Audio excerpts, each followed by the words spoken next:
Hello, Purdue fans, and welcome to another episode of Boiler Banter. I am Brandon Brown, joined as always by the man, the myth, the legend, Dustin Schutte. I'm excited to talk a little Purdue ball, dude. I mean, they're one of the four remaining Big Ten teams still alive in the NCAA tournament. Made it to the Sweet 16. Um,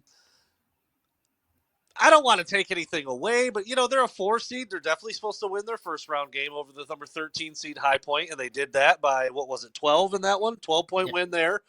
And then one of the few upsets of the tournament, McNeese State beats Clemson, so then they get a 12 seed in the second round, and they win that game by 14. So I guess just the thoughts on their path to the Sweet 16. Two pretty comfortable wins, not real, big or talented teams per se. I think both High Point and McNeese State had some redeeming qualities, but like Purdue should have won, and they did pretty easily. So here they are, right? I mean, so far so good. Yeah, I think if you're Purdue, you got a chance to, whether you read into the narratives or not, or into the commentary surrounding the program. Like there was this narrative that Purdue couldn't beat a double-digit seed, and so High Point was like one of the most picked upsets in the NCAA tournament. Like I think Purdue was labeled a bracket buster as the 4 seed for beating High Point, and then a lot of people thought McNeese was like the darling. That was the team that if there was going to be a lower seeded team to reach the Final Four, McNeese was maybe the best option. But Purdue faced a tough team in High Point in that first game, and they got out to a comfortable lead. It was kind of like what we saw through those final 9 games where they had a 10-point lead at halftime, looked like things were going well, comfortable. A couple times in that game, immediately out of halftime, High Point cuts it to 4. Purdue pushes it back to 9. High Point cuts it down to 3. And I think that there were some thoughts of like, oh boy, here we go again. Can't hang on to a double-digit lead in the second half. But Purdue was able to hit some big-time jumpers. Trey Kaufman-Renn hit a shot late in the shot clock as it was expiring, kind of a turnaround fadeaway, ridiculous shot. Then Braden Smith gets a layup and a three-pointer on the next, I think 2 of the next 3 possessions, pushes it back up to 10, and it's game over. And then on Saturday against McNeese State, or McNeese, however they go anymore, they were the better team from the get-go. All 5 starters had scored by the first media timeout, and then by the 7-minute mark, 7 different players had scored. They were up double digits early, I think a 28 lead, and then just never relinquished it. So I thought, they faced some scares in that first game against High Point. They withstood the storm. I thought they weathered the adversity probably better than they had in the last month of the season, and just took care of business right from the opening jump against McNeese. So I thought it was 2 impressive performances.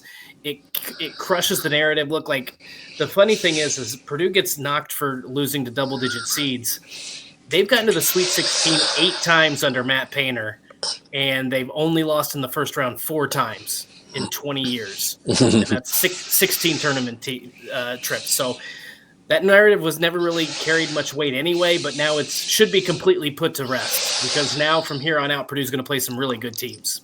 Yeah, well, it's the recency bias. It's the losing to a 16. That's never, that's obviously.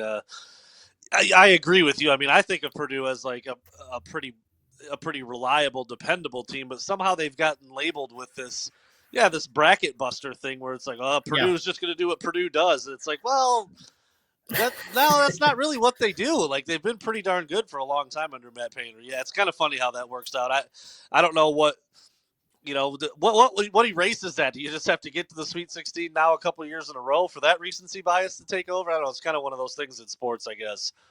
I feel like it's kind of like one of those things, and this is going to be a football reference, but when Clemson was labeled as Clemsoning, like they would still go like 11-1 or 10-2, but they were Clemsoning because they lost to a top 5 team every year. Like those teams are top 5 teams for a reason. March Madness, like upsets happen every year, and Purdue was on the wrong end. Like even the year they got beat by St. Peter's, that team still reached the Sweet 16. So I understand, like to some degree, I understood where that came from. But by and large, when you look at it holistically, like that's never been Purdue's MO. They're not a team that just flounders in the NCAA. And by the way, if getting to the national championship game doesn't erase that narrative, then I'm not sure what will, other than maybe just winning the national championship. it's kind of weird, but I thought the Boilers did a good job putting that to rest. It's not like they just squeaked by either. Like they won those games in convincing fashion. The High Point game, I think it kind of evens out because I think the High Point game was a little bit closer than maybe the final score indicates, and I think the McNeese game, Purdue was in complete control. That could have been a 25-30 point win, and instead some late turnovers, some late buckets from McNeese. It's a 14-point game. So overall, I don't know what they have to do to shake it, but they've been to the Sweet 16 now 6 times in the last 8 years. I think like only Gonzaga, and I don't know what the other statistic is, but who the other team is, but it's a impressive feat, undeniably, for Purdue. Yeah, and winning by 12, it's a 12 seed and a 13 seed, but that's one of the perks of being a 4 seed. If something happens, you get to play some lower rank. I mean, that's what it is. And winning by 12 and 14 is certainly respectable. You see much closer games than that across the board every year, every round. It doesn't really matter the seed pairing. I think those are 2 pretty, at-hand wins, and like you said, maybe weren't even really that close in one of the instances anyway. So there you have it. So Purdue advances to the Sweet 16, and now their prize, their reward, is they get to play Houston, who looks like one of, all 4 number 1 seeds actually look pretty good, but they look like one of the few teams that's on like a tier kind of by themselves that could win the whole thing. Yeah, I think Purdue's doing well. I think Michigan State's look pretty. I don't think people are saying they could win the whole thing. Either one of those teams. Michigan, not either. Maryland, probably not. The 4 Big Ten teams have done well, and they're where they're at. But I don't think anybody's picking them to win the whole thing. You see that every year where like some media entity will do let's reseed the teams now that they're none of the Big Ten teams are in the top, top 6 or 8 probably. So with that being said, Houston has been impressive. They, Calvin Sampson has done a phenomenal job. Like, you just kind of forget about Houston as the season goes on, and then you look up and you're like, damn, they're a 1 seed again, or they're a 2 seed again, and they're beating everybody.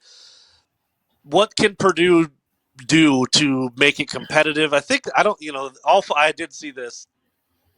The 3, not surprising, but the 3 Big Ten teams playing 1 seeds are all underdogs. It's not really a shocker. Yeah. But none of them are huge spreads. It's not like people are expecting Purdue to get blown out here. But what do you think has to happen in order for Purdue to hang with Houston and maybe get a win?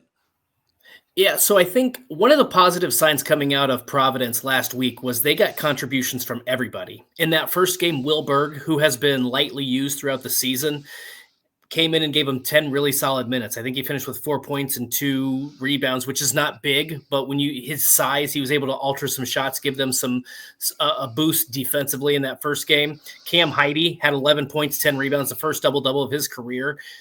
Miles Colvin, Jakari Harris, CJ Cox all did stuff throughout the weekend that I think was really impressive. So to me, you've got to have those 9-10 guys that are, you obviously got your 5 starters, and then the 4 or 5 guys that are going to come in and give you something off the bench. They've got to do something. I think what's been really positive for Purdue earlier in this season, at times when they struggled with confidence, guys like Jakari, Camden, and Miles weren't necessarily they weren't looking to shoot. Like, they would get the ball with nobody around them and would immediately pass or shot fake. They would be more hesitant. They've not been gun shy, and you've seen their shooting percentages are really increasing. So I think when you play a team as defensively stout as Houston is, this is a team that leads the nation in opponent points per game. They're second, or maybe I think they dropped to 4th after the first 2 rounds of the NCAA tournament, but they rank 4th in opponent field goal percentage. They don't turn the basketball over. They have 3 guys that shoot the 3 ball at 43% or higher. So to me, Purdue's got to take those open shots when they move the ball around, and Braden Smith gives them the ball in opportunistic situations. They've got to just pull the trigger. They can't be hesitant, because if you pass up a good shot, you may not get another good shot. Mm-hmm. You may be running down the shot clock. I think Trey Kaufman-Renn he's going to have to attack the glass in the same way as he did. He had 15 rebounds in that game against McNeese, and he was just a force. The other aspect of this, too, is he's got to stay out of foul trouble, because I think if Trey Kaufman-Renn gets into early foul trouble, that's going to really hinder Purdue. They've got to be able to work it inside and out. I thought his decision-making, especially in that second game against McNeese, was outstanding. Getting the ball to his shooters, knowing when to attack, knowing when he had a mismatch. So I think there's a lot of things, and I'm saying all this because it's not like if Purdue does this or does that. Purdue's got to do all of that to beat Houston, because this is a team that just doesn't make mistakes. They don't beat themselves. They rebound really well. They defend really well. And if they're shooting at a high clip, which they're capable of doing, they're not one of the highest. I don't think they're one of the highest scoring teams, but they still are an efficient offense. They don't turn the ball over. Even a missed shot, they're able to set their defense. Purdue's going to have to take a lot of advantage of the offensive end. And to me, those are the biggest keys in that game. Houston's a tough team, man. They just, I guess, credit to Calvin Sampson for the way he puts rosters together. It seems like every year he's got a phenomenal blend of length, athleticism, beef, shooting. I mean, they just have a little bit of everything. They're just a very, very complete team. I mean, that's how you get a number one seed. And like I said, they've played pretty well to this point. And it will be tough. I was trying to find that while you were talking what the spread was. Do you have that handy by chance? What's the outlook for Purdue? Like what's Vegas saying? You know, they don't screw that up too often. Yeah. I don't have it in front of me. I want to say I saw like 6 or 7.5 in favor of Houston. I think. So this one actually says 8.5. Maybe it's moved a little bit. It opened as a 7.5. It's now 8.5. So there you go. Okay. So that's a decent amount for a Sweet 16 game, I feel like, and so that kind of lends itself to exactly what you just said. Like Purdue's going to have to be really, really on it to hang with the Cougars for sure. And I think the other thing too is the one advantage Purdue has in this is it's in Indianapolis. So they're going to have a home crowd. It's going to be a pro Boiler crowd at Lucas Oil. So they'll have a home court advantage. Now, the caveat I'd throw out there, Brandon, is this is a team that played at Gainbridge Fieldhouse 3 times, and they were 1-2. They lost to Texas A&M during the Indy Classic in December, and then they had done themselves in a dogfight against USC in their first game in the Big Ten tournament, and then got blown out by Michigan at Gainbridge Fieldhouse in the second round. So it is a home court advantage, but in the other 3 games, I don't think that has really made that much of a difference because it was a very pro Purdue crowd for all 3 of those games as well. So at least it's better than maybe playing that game in Houston or San Antonio, right? But at the same time, you've still got to play well. Having home court advantage doesn't guarantee anything. Yeah, for sure. Last thing, and we'll get out of here on this. Due to time constraints, but we'll wrap this up pretty quick. But again, I mean, this is it right now. You talk about the games they won, the matchup coming up. That's all you need for now, and we'll see where we're at next week when we come back. But the last thing I wanted to talk about, I said I wanted to kind of spring this on you without giving you much of a heads up, just so I could get your grassroots legitimate reaction. And you said you might know what I was talking about. It's probably made its rounds a little bit, but I saw a very, very interesting graphic that breaks down all 16 teams by where their starting 5 started out, just to kind of illustrate the importance and the prominence of the transfer portal nowadays. Michigan, as a Michigan guy, and they don't even tell you which team is which, the graphic that I've seen. So you have to kind of like figure it out by looking at it. Because I know Michigan's roster well, and I'm in the state and been following that program. I found them pretty quickly. I'm like, okay, where's the Yale logo? That's Danny Wolf. I mean, he's probably the only Yale guy on there. And then they've got Trey Donaldson from Auburn, a couple guys from Texas Tech, and Amari Burnett and Vlad Golden, Danny Wolf from Yale, as I said, and Reuben Jones from North Texas. So their entire starting 5, not from Michigan. And there's multiple teams that are like that. Duke has 4 of 5 guys that started at Duke, and they're kind of, they've shifted to the closer to the one and done model. So like, that's a little bit more understandable. Michigan State has 4 of 5 that started out as Spartans. And then you've got Purdue, the only team in the Sweet 16 with 5 of 5 guys that started at Purdue. So I saw that. That's obviously interesting for a couple different reasons. BYU has 3 of 5, by the way. And Houston has 3 of 5. And just about all of the rest are just a mixed match of guys from all over the place. So there's I could probably come up with 5 questions from just this one graphic. I'm only going to ask a couple. I guess the one would be, is that a testament to the culture that Matt Painter has created and the kind of guys that Purdue gets? Is Purdue a little slow to adapt to the new ways of college basketball? Is it good? Is it bad? I mean, like I said, I lied. I just did ask you 4 questions from this graphic, but I think it's really interesting. I mean, you look at that graphic, and there's one thing that stands out, and it's that Purdue is the only team with guys that started off as Boilermakers. Just how do you take that information from a pretty simple infographic? So I think there's a lot of things you can extract from that graphic. And I think the one thing is, as you said, I think that speaks to the culture that Matt Painter and Purdue has built. Like, you don't get guys to come in and just stick around in today's NIL transfer portal world, without being honest, without having a strong culture, without having a winning program. And so I think he's just very honest. He's talked about it on the recruiting trail a lot, that he's basically honest. Like, I'm going to give you every opportunity you can to be a player in our program, but I'm also going to give those tools to everybody else. Right. So I think the honesty part really resonates with a lot of the players. He looks at things a little bit differently. Like, Braden Smith was a 3-star prospect. CJ Cox only had Ivy League offers coming out of high schools. We'll go back a year. Zach Edey was a kid who, had barely played any basketball, was a 3-star recruit. Basically was just like most people viewed him as a 7'4" body, right? And it turns into a 2-time player of the year. So I think there's a lot of trust there.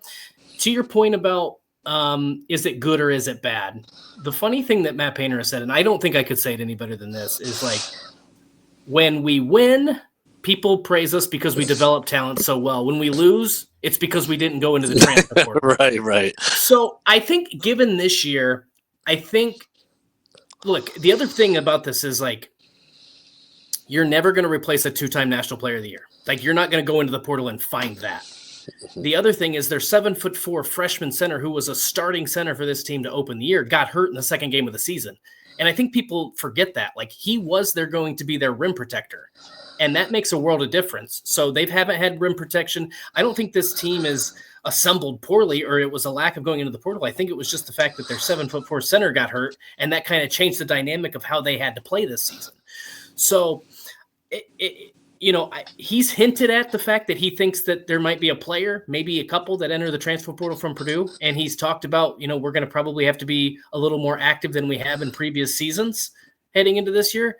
But I would be surprised if a bulk of this year's team isn't back next year. Like, I just think that that's kind of the culture that he's established. He has said, like, I'll go into the portal when I have to, but if I can keep everybody on a team and we can still be a good team, then what's the point?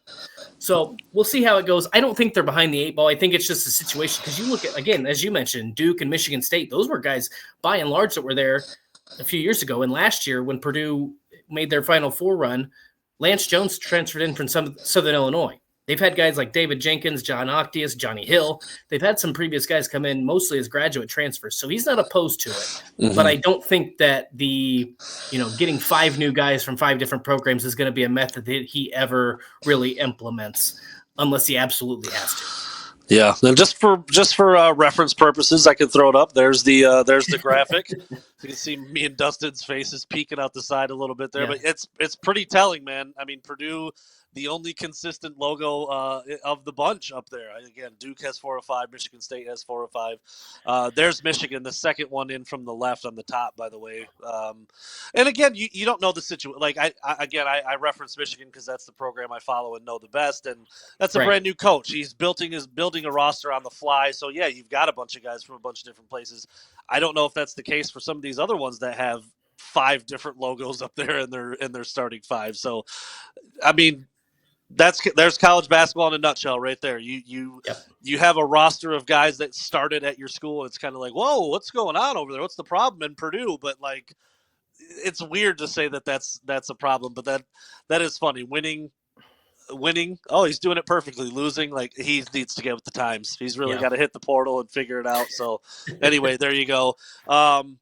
Well, good luck to the Boilers as they take on a very, very tough team in Houston. And Dustin and I will be back to talk about the results of that game, and I guess maybe another one depending on how it goes next week. So thanks a lot, Dustin, for your time, man. I know you're busy, and we'll talk again next week. Sounds good, Brandon.